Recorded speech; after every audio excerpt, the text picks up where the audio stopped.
नमस्कार मित्रों, adrenocortical hormones के मैकेनिज्म ऑफ एक्शन को समझने के बाद आइए डिस्कस करते हैं कि किस प्रकार से इन हार्मोन्स का ब्लड में सर्कुलेशन में ट्रांसपोर्ट होता है और अंत में किस प्रकार से ये मेटाबोलाइज होके एक्सक्रीट आउट हो जाते हैं। सबसे पहला प्रश्न तो यही उठता है कि आखिर हार्मोन को सर्कुलेट करने के लिए ट्रांसपोर्ट की आवश्यकता क्यों है। यह आवश्यकता इसलिए है क्योंकि स्टेरॉयड हार्मोन्स हम जानते हैं लिपिड बेस्ड के हैं और lipid based hormones water insoluble हैं।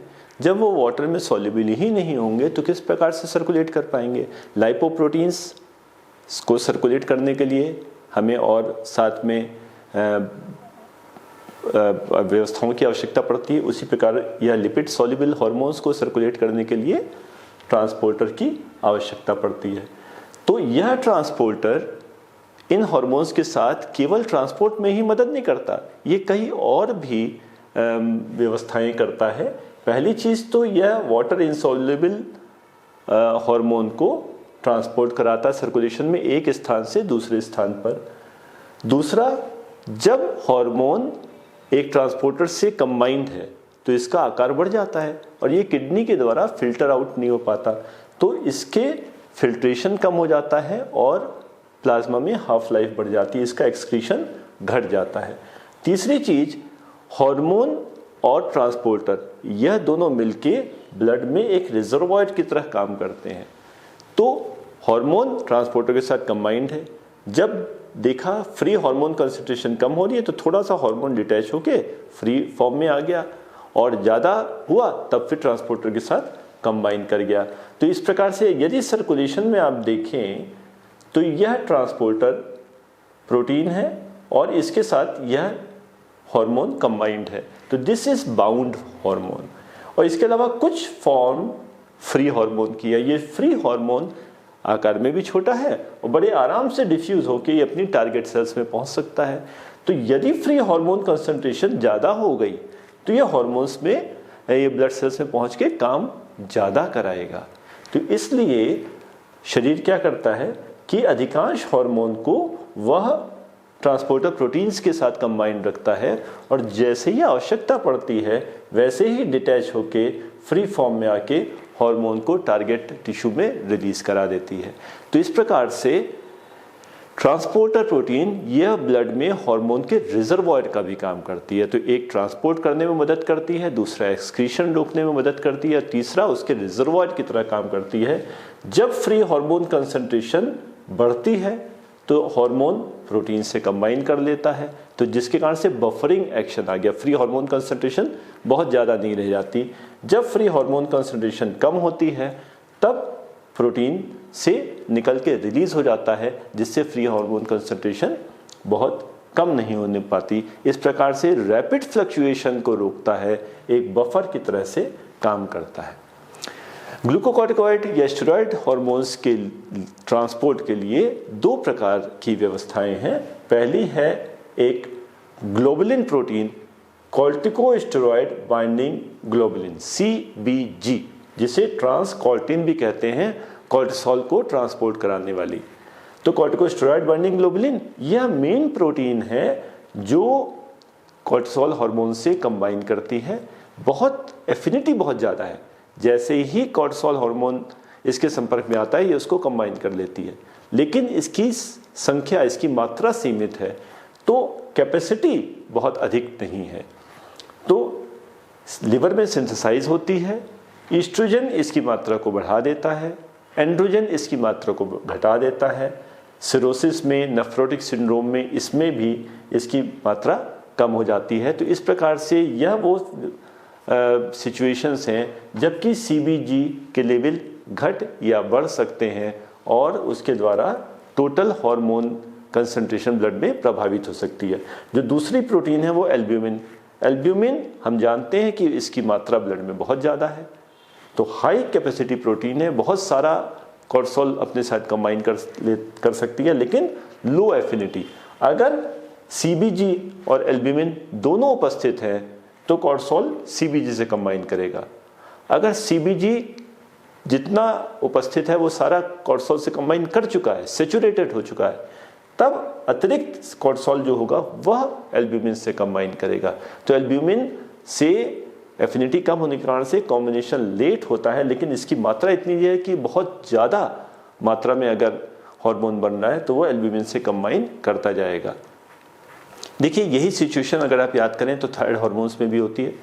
थायराइड हार्मोन की थायरोक्सिन बाइंडिंग ग्लोबुलिन टीबीजी और एल्ब्यूमिन, टीबीजी से मुख्यतः कंबाइन करता है, वो लिवर में बनती है, ईस्ट्रोजन उसकी मात्रा को बढ़ा देता है, और एल्ब्यूमिन से कम कंबाइन करता है लेकिन उसकी मात्रा ज़्यादा होती है। जो दो प्रकार के मुख्य ग्लूकोकॉर्टिकॉइड हार्मोन हैं, कॉर्टिसोल और कॉर्टिकोस्टेरोन, इसमें कॉर्टिसोल की बाइंडिंग एफिनिटी ज़्यादा होती है तो इसलिए यह ज़्यादा कंबाइन करता है और देर तक सर्कुलेशन में रहता है। कॉर्टिकोस्टेरोन की बाइंडिंग एफिनिटी कम होती है तो यह कम कंबाइन कर पाता है और जल्दी एक्सक्रीट आउट हो जाता है, इसीलिए इसकी हाफ लाइफ कम होती है और इसकी हाफ लाइफ ज़्यादा होती है। ये एक उदाहरण है जो अभी हमने कहा कि बाइंडिंग प्रोटीन्स ब्लड सर्कुलेशन में मेंटेन करने में किसी हार्मोन को और उसके एक्सक्रीशन को रोकने में प्रभावी होती हैं। तो इसी के कारण से सीरम कॉर्टिसोल, जो टोटल सीरम कॉर्टिसोल है जिसको हम ऐसे करते हैं, उसमें प्रोटीन बाउंड कॉर्टिसोल भी आया और फ्री कॉर्टिसोल भी आया। इसकी मात्रा 5 से 25 माइक्रोग्राम पर डीएल होती है और इसका बहुत ही छोटा सा पोर्शन 0.5 माइक्रोग्राम पर डीएल केवल फ्री कॉर्टिसोल के रूप में उपलब्ध होता है, जो प्रोटीन से कंबाइन नहीं होता और जो एक्टिव पोर्शन है जो सेल के अंदर पहुंच के अपना कार्य, अपना प्रभाव उत्पन्न करता है। अब दूसरी चीज आती है कि इन कॉर्टिसोल हार्मोन्स की मेटाबॉलिज्म। तो एक तो पिछले वीडियो में हम लोगों ने समझा था कि एक्टिव कॉर्टिसोल वह इनएक्टिव कॉर्टिसोल में कन्वर्ट कर दिया जाता है जहां उसकी आवश्यकता ना हो। तो जब कॉर्टिसोल मिनरलोकॉर्टिकॉइड रिसेप्टर पे पहुंचता है तो वह मिनरलोकॉर्टिकॉइड प्रभाव न उत्पन्न कर पाए, इसके लिए उसको 11-बीटा-HSD2 से एंजाइम के द्वारा इनएक्टिवेट करा दिया जाता है। और जब यही लिवर में ग्लूकोकॉर्टिकॉइड इफेक्ट की जहां आवश्यकता है वहां पहुंचता है तो 11-बीटा-HSD से इनएक्टिव कॉर्टिसोल में कन्वर्ट करा दिया जाता है, जिससे वह अपना प्रभाव उत्पन्न कर पाए। तो यह तो हुआ एक रिवर्सिबल मेटाबॉलिज्म कॉर्टिसोल की, कॉर्टिसोल एक्टिव से इनएक्टिव कॉर्टिसोल बनाने की। लिवर में इनएक्टिव कॉर्टिसोल एक्टिव कॉर्टिसोल में बदल जाता है जिससे ग्लूकोकॉर्टिकॉइड रिसेप्टर पे काम कर सके HSD1 से, और किडनी में यही असर रोकने के लिए एक्टिव कॉर्टिसोल इनएक्टिव कॉर्टिसोल में बदल दिया जाता है 11-बीटा-HSD2 से। ये हम लोग डिस्कस कर चुके हैं, इसको हम लोग स्किप कर सकते हैं। तो इस प्रकार से यह तो हुई रिवर्सिबल मेटाबॉलिज्म, और दूसरी मेटाबॉलिज्म जो इसको एक्सक्रीट आउट कराने के लिए आवश्यक, जो इसको इनएक्टिवेट करने के लिए आवश्यक है, वह मुख्यतः 3 रूप से होती है। जो मुख्य भाग है मेटाबॉलिज्म का वह है लिवर में कॉर्टिसोल से इसका टेट्राहाइड्रो डेरिवेटिव, टेट्राहाइड्रो कॉर्टिसोल का बनना। तो टेट्राहाइड्रो कॉर्टिसोल लगभग 90% कॉर्टिसोल हार्मोन टेट्राहाइड्रो कॉर्टिसोल में कन्वर्ट कर दिया जाता है। अच्छा, लेकिन यह जो कन्वर्ट किया गया यह भी वाटर इनसॉल्युबल रहेगा। अब इसको यूरिन से निकाला कैसे जाए या बाइल से सिक्रीट कैसे किया जाए, तो इसका मतलब इसको वाटर सॉल्युबल बनाना होगा, जिसके लिए इसको कॉन्जुगेट कर दिया जाता है ग्लूकुरोनाइड के साथ। तो मेटाबॉलिज्म हुई लिवर में टेट्राहाइड्रोकॉर्टिसोल में, फिर कॉन्जुगेट किया गया ग्लूकुरोनाइड के साथ जिससे वाटर सॉल्युबल हो जाए। मुख्यतः तो इसको एक्सक्रीट किया गया यूरिन से, लेकिन थोड़ा सा भाग इसका बाइल से एक्सक्रीट होकर स्टूल के द्वारा वॉश आउट कर दिया जाता है। तो टेट्राहाइड्रोकॉर्टिसोल यह है इसका मेजर मेटाबोलाइट, लगभग 90%। 10% कॉर्टिसोल 17 कीटोस्टेरॉइड्स के रूप में ये मेटाबोलाइज हो जाता है, जो कि बाद में सल्फेट्स के साथ कॉन्जुगेट करके एक्सक्रीट आउट करा दिया जाता है। Less than 1% cortisol unchanged free form जो है वो फिल्टर आउट हो जाती है और यूरिन के द्वारा। तो 3 प्रकार से मेटाबॉलिज्म, मुख्य टेट्राहाइड्रोकॉर्टिसोल, 10% 17 कीटोस्टेरॉइड और लेस देन 1% फ्री कॉर्टिसोल के रूप में।